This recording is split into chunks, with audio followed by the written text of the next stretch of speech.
Hey there, we're back in Dr. Brett's office. I'm Brett Manassa, and it's time for another question from Dr. Brett's Mailbag. I take questions from anybody and everybody who's interested in mental health, whether you're a counseling student, a new counselor, you've been out in the field for a while, even if you're not a counselor at all and you just have thoughts and questions that you want to bounce off of a therapist. I take on all comers. This week we reach deep into the hopper in the mailbag and we pull out a question from Kirsten. She says, "Hi, Dr. Brett. I'm 2 years out of school, about to be a fully licensed counselor, but I still have trouble with self-disclosure. It's a really powerful tool. I just don't know when and how I should tell the client something personal about myself. Where's the line as to how personal I should be? What if a client point blank asks me something about myself? Can I answer? A session is not supposed to be about me, but when and how can I talk about myself?" Well, that's a super question, Kirsten. I'll tackle the second half of your question first, how to respond to a direct question. I usually don't mind sharing some things with clients, but how I respond can depend on a lot of things. How long we've been working together, the depth or sensitivity of the things we've been talking about, the rapport that has developed between us, what I think the reason for the question is, all of those things. Sometimes a client can feel weird, even a little guilty, just talking about themselves the whole time. So most of the time, questions are just to be polite, a social nicety. In those cases, I just try to answer briefly and then refocus the session on them. They say, "So, how was your holiday?" I'll probably say something kind of general. "Oh, it was good. I went up to Virginia, saw my mom. But the breaks are always over way too fast, right? What's going on in your world?" Most of the time, that's all a client needs or even wants to know. Now, if they keep asking, like, "Where in Virginia? How long were you there? What was the weather like? Where does your mom live?" I'd answer briefly, but I'd redirect the conversation maybe a little more definitively. Something like, "Oh, she lives in Northern Virginia, a comfortable little retirement apartment, but I bet you didn't really want to spend your good money talking about me. What's going on in your mind this week?" Something like that. Sometimes it's more important to respond to the reason behind the question than the question itself. Because sometimes they ask a question because they genuinely like you and want to know more about you. You might genuinely like them too. But if you get the sense that the client is wanting more of a casual dialogue with you, address what might be going on. Answer briefly and vaguely, but then say something like, "We've got a really good rapport. I can tell you like talking with me and I like talking with you. But we're supposed to have a pretty one-sided relationship. That means my main job is to listen to you and attend to you and your issues.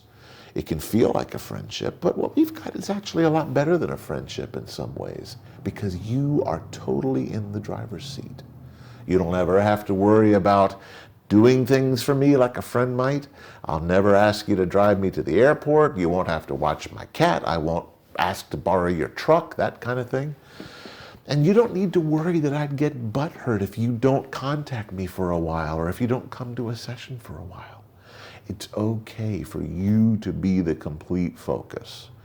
It might feel kind of weird, but it's totally okay. So, what's on your mind this week? A response like that could also work if the client starts to feel anxious when they realize they've told you their deepest secrets, but they have almost no information about you. You've got stuff on me, but I don't have anything on you. That might start to feel kind of threatening. So they might ask you questions about yourself to try to restore some balance. Just normalize the imbalance like you did before, normalize the vulnerability, remind them that they're safe with you, even if they've spilled more secrets than you have, that this is their time, and that's perfectly okay. So, rule of thumb, answer the question at least a little bit so you don't come off as defensive or rejecting, but then redirect the conversation back to the client as smoothly as you can. And in rare cases, if you need to, you might clear up the nature of the therapy relationship. But avoid typical textbook responses like, "You sound like you're interested in my life," or "You'd like to know more about me, wouldn't you?" And definitely don't ask them a question back, like, "Why do you want to know?" or "How could knowing that help you?" If a response like that is coming up for you, it might be because the client is purposely provoking you, challenging you, antagonizing you. That's something that you'd want to address with the client, but that's a lot more than we can get into here. Thankfully, I haven't had many questions come up that are like that, so I say just answer what you're comfortable with. Now, to the first part of your question, self-disclosure. When we were talking about what to do when a client asks you a question, self-disclosure is when the counselor purposefully chooses to share something of themselves, whether the client has asked them about it or not. And you're right, it can be incredibly powerful, but it's also pretty tricky. I've got 3 rules of thumb for therapist self-disclosure. 1, share only when it's uniquely powerful for the client to know that about you. Don't just self-disclose because you want the client to know that you understand. They'll know that if you just give them a good reflection. Basically, if you could think of any other way to respond, do that. Save the really powerful stuff like self-disclosure for when it's singularly powerful. 2, share only things that you've resolved within yourself. Don't share things that still bother you or that you're still struggling with. It humanizes you if, in general, clients know that you still struggle with things, but you shouldn't share specific struggles that you're having with your client. 3, ask yourself what needs of your own you might be attempting to meet through the self-disclosure. For example, even if it's uniquely powerful for the client, even if it's something you've already resolved, ask yourself, am I sharing this because I want the client to admire me, to feel sorry for me, to worry about me?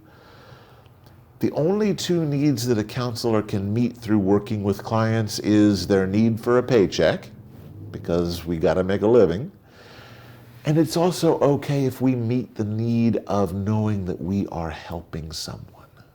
But other than that, it's all about the client. Here's an example of how I've used self-disclosure. I work in a psychiatrist's office, and some clients are really on the fence about whether to take psych meds or not. There was a time in my life where I felt that way too, but I wouldn't want to volunteer that information right off the bat. I'd be patient. I'd hold space for the client to work through their ambivalence without my need to convince them either way. I want them to know that their prescriber and I are doing different things, that although counseling and meds can work well together, I want them to know that I want to talk to them regardless of whether they take their meds. Usually people can work out their own ambivalence if I'm just patient.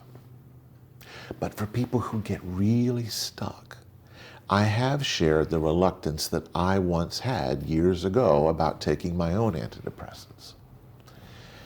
I've said, I thought that too. I didn't even consider taking meds for a long time because I thought it meant I couldn't handle my problems, that I was just covering up my problems, or that I was weak, or that it would change me, or that meds were just for crazy people. Yes, I thought all those things. But when my depression finally got to be too much, I found a lot of relief just admitting that it was too much. In fact, the meds lifted the weight of my depression off my back so that my true personality could come out. Everybody's different. I'm not saying you should take meds or not. I'm just telling you how it was for me. That's a kind of self-disclosure that I think fits my 3 rules of thumb. I think it's uniquely powerful for the client that I shared that about myself. It's not something that I'm still struggling with, and I don't think I'm meeting any of my needs by sharing it. So, to wrap up, being open about yourself in therapy to a certain degree with your clients is a big part of being genuine and authentic with them. And that counseling relationship really does the bulk of the work in therapy. These are just a few things to consider while you are weighing how much of yourself to use in your sessions, okay? Thanks so much for the question, Kirsten. I love to hear from fellow counselors, but really anybody interested in mental health and the process of getting better can reach out to me. Send in your question to DrBretsMailbag@gmail.com. Check out some of the other talks I have on this channel. Like and subscribe, leave your comments below, and I will see you again soon here in Dr. Brett's office.